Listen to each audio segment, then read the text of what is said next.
Vous savez, tout a commencé un matin qui semblait comme les autres, mais c'est ce jour-là que ma vie a basculé.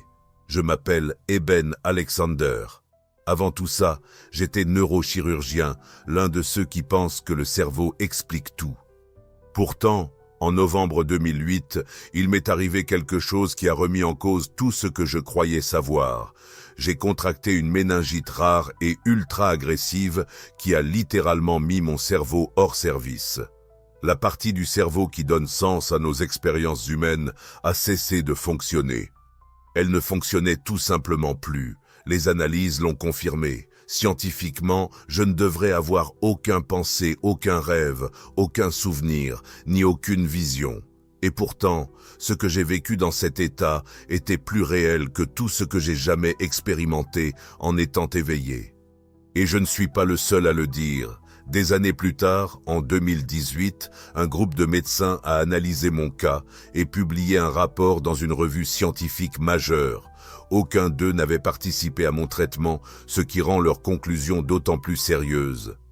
Ils étaient trop intrigués par mon histoire. Vous savez ce qu'ils ont découvert? Que tout mon cerveau, le néocortex, qui est le centre de traitement de la pensée et de la conscience, était complètement compromis. Autrement dit, il était impossible que j'aie des hallucinations, et pourtant j'ai vécu une expérience vive, organisée, pleine de détails, si réelle que tout a changé pour moi. Et ce n'est pas tout. Un autre point qui a étonné ces médecins, c'est ma guérison complète. Ils ont dit, cela n'a aucune explication médicale. Des personnes avec ce niveau d'infection ne reviennent pas comme ça. Quelque chose d'inhabituel s'est produit ici. Et ils ont conclu, il a vécu une expérience de mort imminente. C'est là que mon parcours a vraiment commencé. Je veux vous raconter comment tout cela s'est passé de l'intérieur. Mais d'abord, laissez-moi vous dire quelque chose qui pourrait sembler difficile à imaginer. Pendant cette expérience, je ne me souvenais de rien de ma vie. Rien du tout. Pas même de mon nom, ni de ce que c'était d'être humain. Je suis entré dans cet autre lieu comme une page blanche. La première chose que j'ai vue, c'est ce que j'ai plus tard appelé la vision de l'œil de verre. C'était un espace sombre et étouffant, un peu collant, comme si j'étais sous terre, entouré de racines. C'était inconfortable, étrange, et on aurait dit que ça allait durer pour toujours, mais ça n'a pas duré, car peu de temps après, quelque chose d'incroyable est arrivé. Une lumière est apparue, une lumière blanche, douce, qui tournait lentement, accompagnée d'une mélodie si belle qu'elle semblait vivante. C'était comme si des fils d'argent et d'or irradiaient autour d'elle. Puis cette lumière s'est ouverte, comme si elle déchirait l'espace, et m'a emmené dans un lieu totalement différent. J'ai été projeté dans une vallée radieuse, d'une beauté si sublime qu'aucun mot ne peut la décrire. Et voici un détail d'une importance capitale. Cet endroit était plus réel que le monde dans lequel nous vivons. Tout était cristallin, éclatant, débordant de couleurs et de vie. Je n'étais qu'un point de conscience, flottant sur l'aile d'un papillon. Autour de moi, des millions d'autres papillons volaient, dessinant de magnifiques formes dans l'air. C'était hypnotisant. De là-haut, je voyais un immense champ vert et vivant, entouré d'arbres qui semblaient vibrer d'énergie.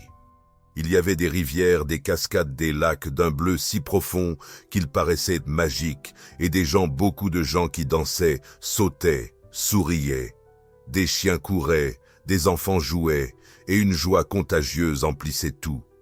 Et le plus impressionnant, dans le ciel flottaient des sphères de lumière, des êtres spirituels que j'ai appelés plus tard des cœurs angéliques. Ils chantaient ensemble des hymnes et des sons si puissants qu'ils semblaient traverser mon âme. C'était comme si j'étais chez moi, un vrai foyer où l'âme peut se reposer et se souvenir de qui elle est. Et le plus beau, c'est que dans cet endroit, je n'étais pas seul. Il y avait quelqu'un avec moi, une jeune femme. Elle n'a jamais prononcé un mot. Elle n'avait même pas besoin d'en dire.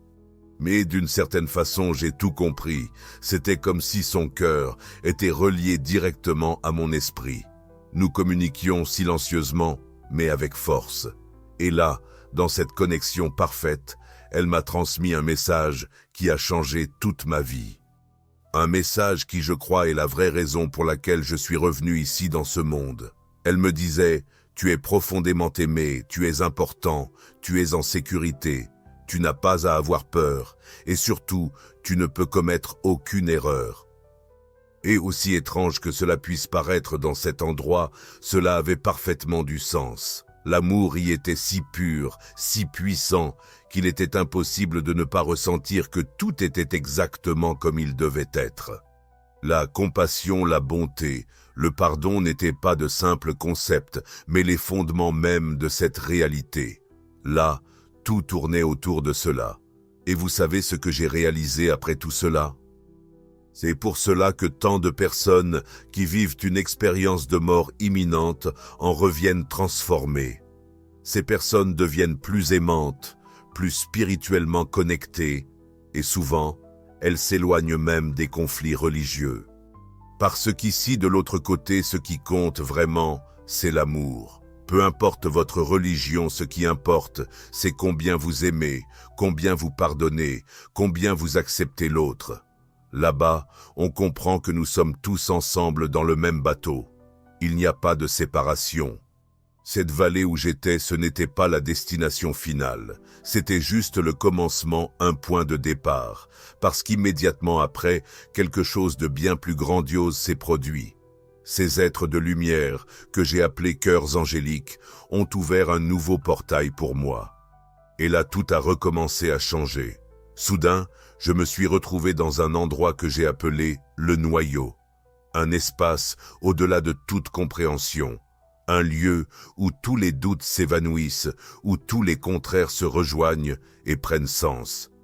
C'est là que j'ai véritablement compris.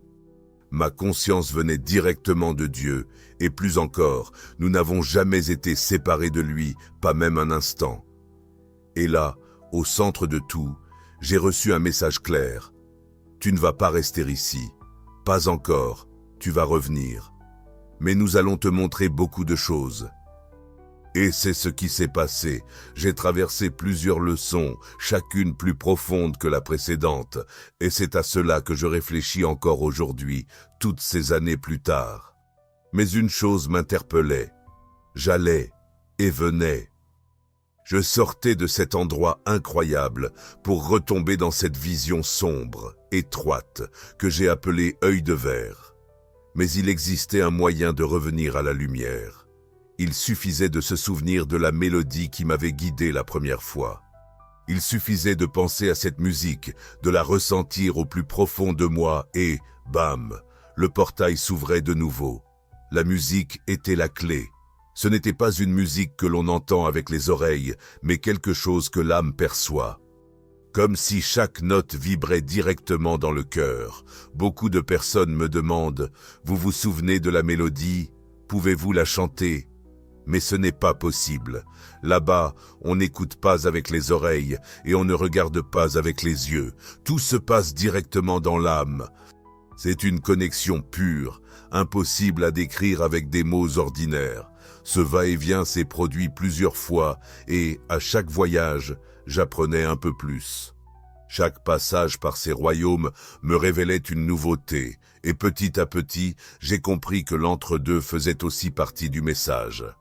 Le simple fait de pouvoir aller et venir entre ces mondes en disait déjà beaucoup sur la nature de la conscience, sur le fait qu'elle est plus que ce que le cerveau peut saisir, sur le fait qu'elle dépasse les limites du corps. C'est alors qu'en tant que scientifique, j'ai réalisé quelque chose de révolutionnaire. Le cerveau ne crée pas la conscience, il ne fait que la transmettre. Il est comme une antenne, un filtre. Quand le cerveau s'arrête, la conscience continue. Elle grandit, se libère. Cela a été une révélation pour moi. La mort n'est pas une fin, c'est juste un nouveau départ, une nouvelle étape du voyage. C'est pour cela que cette expérience ne m'a pas effrayé. Au contraire, elle m'a donné du courage, elle m'a donné une raison d'être.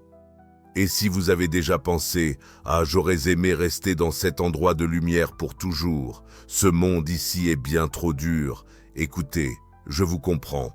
Mais j'ai aussi appris que nous avons une mission ici. Nous avons des leçons à vivre, des choses à apprendre, des personnes à aimer.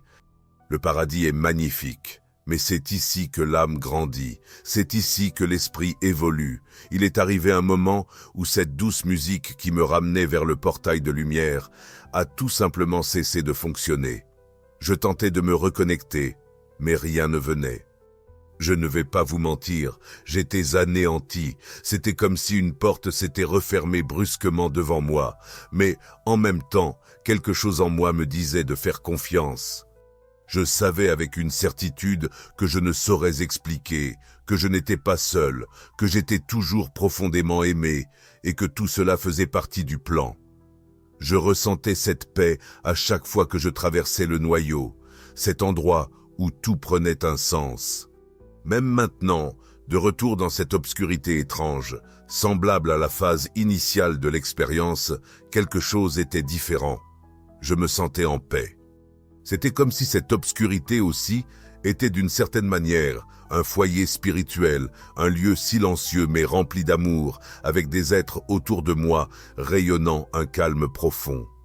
Lorsque je me suis réveillé de ce côté-ci des semaines plus tard, je n'ai pu trouver qu'un seul mot pour tout cela, le pouvoir de la prière. Pendant toute cette période, j'étais dans une sorte d'amnésie, comme si j'étais enveloppé d'une couverture chaude. Je me sentais si tranquille que pour moi, il m'était égal de rester ou de partir une bonne fois pour toutes. Rien ne semblait avoir de poids.